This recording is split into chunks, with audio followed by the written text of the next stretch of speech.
Before you defend what you believe, ask yourself one question. Does it actually make sense? Not emotionally, not culturally, logically. Because when it comes to God, you don't get to be confused. Either your foundation is clear, or everything built on it becomes unstable. So let's strip it down. No labels, no tradition, just reasoning. God, by definition, is ultimate, unlimited, independent, self-sufficient. Now, ask yourself, can something that is unlimited be divided?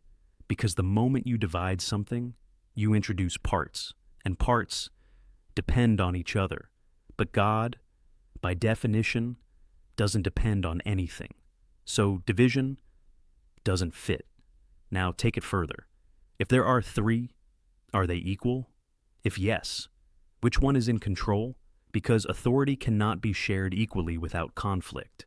And if there's no conflict, then there's no real distinction. So, what exactly makes them three?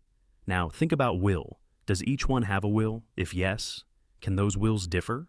If they can differ, you don't have one ultimate authority. You have multiple.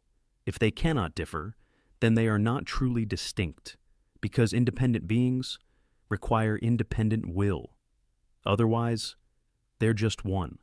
Different labels, same reality. And now the structure starts collapsing, because every explanation creates more questions, more tension, more complexity. And here's the principle most people ignore. Truth becomes clearer the more you examine it, not more confusing.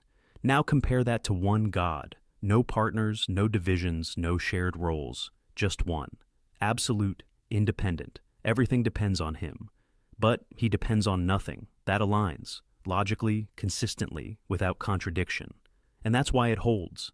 Because simplicity here is not weakness, it's precision. It removes confusion.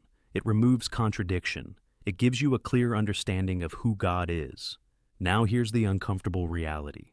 Most people don't arrive at belief through reasoning. They inherit it from family, from culture, from environment, and then they defend it, not because they tested it, but because it feels familiar.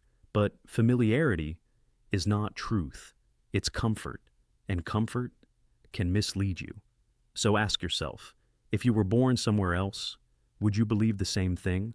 Or would your belief change based on where you grew up? Because if it would change, then it's not grounded in certainty, it's grounded in exposure. And anything that defines your understanding of God deserves more than that. It deserves honesty. So take a step back. Think clearly. No pressure, no bias, just truth. Because this is not a small question. This is your foundation. And foundations must be solid. Because everything else, your purpose, your direction, your accountability, depends on it.